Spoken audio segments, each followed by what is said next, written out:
Në shtëpinë e Big Brother Kosova, ndjenjat nuk ndryshojnë ngadalë, ato përmbysen brenda një nate. Ajo që dje dukej si afërsi, sot shndërrohet në distancë. Ajo që dje ishte premtim i heshtur, sot bëhet mohim i hapur. Kështu ndodh edhe mes Albës dhe Limit, një marrëdhënie e paqëndrueshme që reflekton jo vetëm pasigurinë personale, por edhe natyrën e një loje ku çdo ndjenjë vihet në provë. Alba e kujton qartë ditën e djeshme. Me Limit kishin qenë shumë mirë. Kishte biseda, afërsi, shikime që flisnin më shumë se fjalët. Ajo ndjeu se diçka po ndërtohej, qoftë edhe ngadalë. Në një ambient ku çdo ndjesi amplifikohet, ky të qenit mirë merr peshë të madhe. Për Albën, kjo nuk ishte thjesht një moment i bukur, por një shenjë se mund të kishte hapësirë për diçka më të sinqertë. Por sot, realiteti ndryshon papritur. Limi i thot shkurt, kam ndryshuar mendim.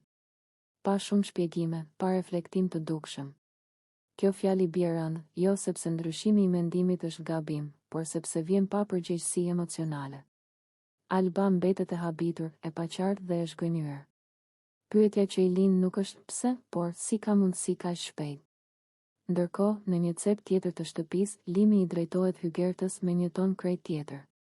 I thot, një thirrje e lehtë, gati lozonjare, dhe i propozon që ta thërras në darkë. Hygerta e dëgjon, ndoshta me dyshim, ndoshta me kureshtje. Ky veprim i Limit e bën situatën edhe më të ndërlikuar, sepse tregon se ndryshimi i mendimit nuk ka të bëjë me reflektim të brendshëm, por me zhvendosje të vëmendjes. Ky kontrast mes djeshmes dhe së sotmes nxjerr në pa një problem të madh që shfaqet shpesh në Big Brother, paqartësia emocionale e maskuar si lojë. Limi sillet sikur ndjenjat mund të fiken dhe ndizen sipas momentit, sikur njerëzit përreth të jenë alternativa dhe jo qenie me ndjenja. Kjo sjellje, edhe nëse nuk është e qëllimshme, krijon plagë të padukshme. Alba ndodhet në një pozitë të vështirë. Ajo nuk është thjesht një vajzë e refuzuar, ajo është njeri që po përpiqet të kuptojë se çfarë ishte reale dhe çfarë ishte iluzion. Në një ambient si Big Brother Kosova, ku çdo marrëdhënie shihet nga publiku, dhimbja nuk është vetëm personale, por edhe publike. Çdo reagim i saj interpretohet, gjykohet dhe komentohet. Nga ana tjetër, Hygerta gjendet në një situatë delikate. Ajo nuk është fajtore për ndryshimin e mendimit të Limit, por përfshihet në një trekëndësh emocional pa e kërkuar domosdoshmërisht. Ftesa për darkë mund të duket e pafajshme, por në kontekstin e asaj që ka ndodhur me Albën, ajo merr një kuptim tjetër. Hygerta duhet të vendosë nëse do të jetë pjesë e kësaj paqartësie apo do të ruajë distancën. Kjo situatë nxjerr në pa një të vërtetë të fortë. Big Brother nuk krijon ndjenja, por i zbërthen ato. Ai i vendos njerëzit në një pasqyrë të madhe, ku çdo paqëndrueshmëri duket qartë. Limi, me sjelljen e tij, po tregon vështirësinë për të qenë i qartë dhe i përgjegjshëm emocionalisht. Alba po përjeton pasojat e kësaj paqartësie. Sonte, për Limit nuk është thjesht një mbrëmje daljeje. Është një prag. Një vijë e padukshme që ndan jetën e zakonshme nga një realitet ku çdo hap, çdo fjalë dhe çdo ndjenjë do të shihet, do të gjykohet dhe do të komentohen nga mira sy. Hyrja e tij në Big Brother në Albania nuk është vetëm pjesëmarrje në një spektakël televiziv, por një përballje e drejtë për drejtë me veten dhe me të shkuarën e tij emocionale. Limi hyn në këtë shtëpi me një barë që nuk shihet në valixhe, por rëndon në mendje, lidhjet e pambyllura, ndjenjat e shpërndara dhe fakti që brenda atij formati ndodhen edhe dy vajza të tjera me të cilat ai ka pasur histori dashurie.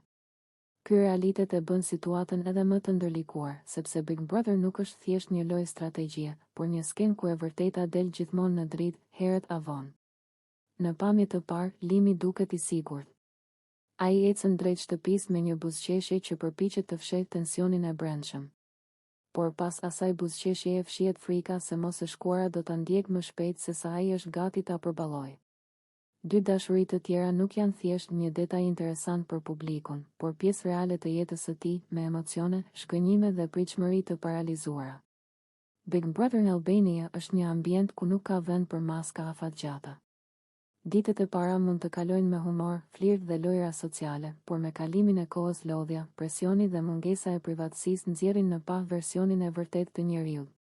Për Limit, ky është rreziku më i madh, të mos jetë gati të përballet me pasojat e zgjedhjeve të tij sentimentale. Dy vajzat që ndodhen aty nuk janë thjesht ish të dashura. Ato përfaqësojnë dy histori të ndryshme, dy mënyra të ndryshme dashurie dhe dy pasqyra ku limi mund të shohë veten.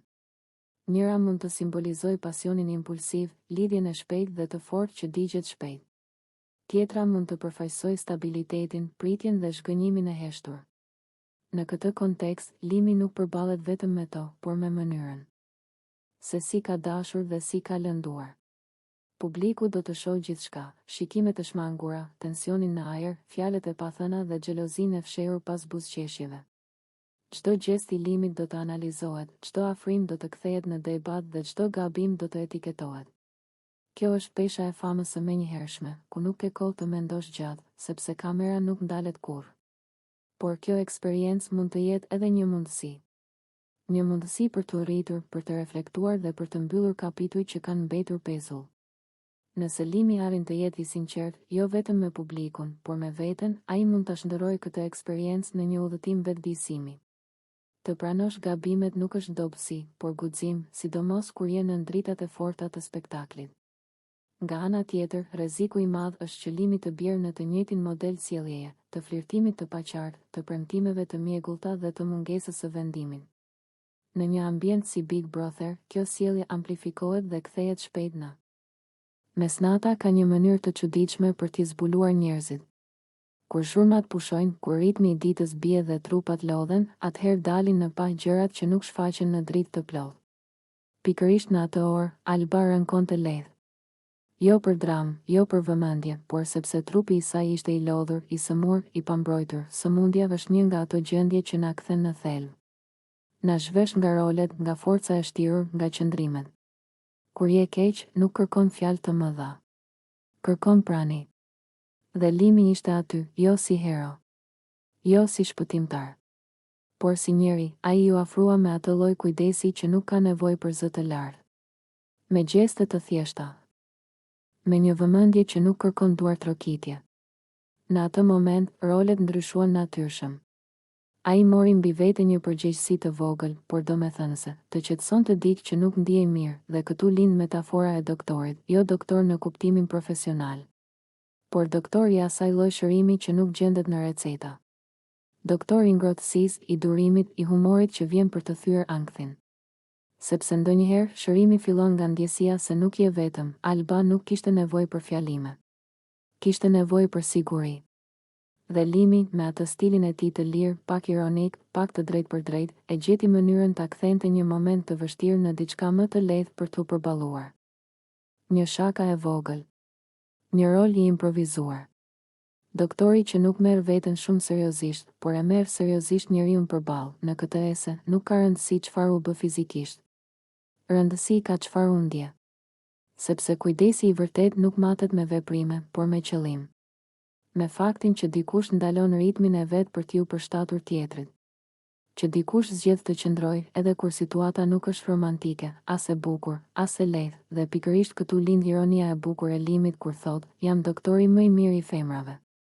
Nuk është mburrje klasike.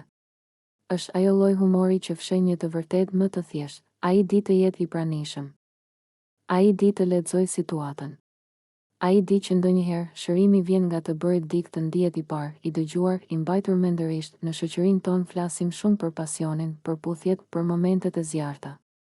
Por flasim pak për netët kur dikush është keq, kur energjia bie, kur trupi dorëzohet.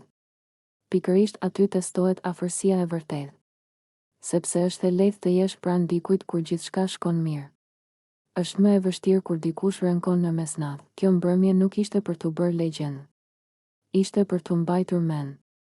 Si një nga ato çaste që nuk i sheh kush, por që ndërtojnë diçka reale mes dy njerëzve.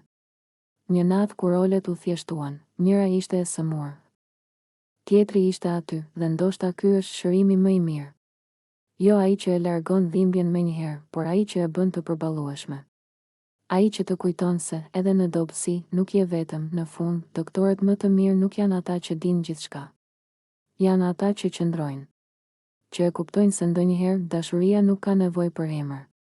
Ka nevojë për prani, dhe ajo mesnatë, me gjithë thjeshtësinë e saj, mbeti si një provë e vogël se kujdesi, kur është i sinqert, shëron më shumë se çdo gjë tjetër.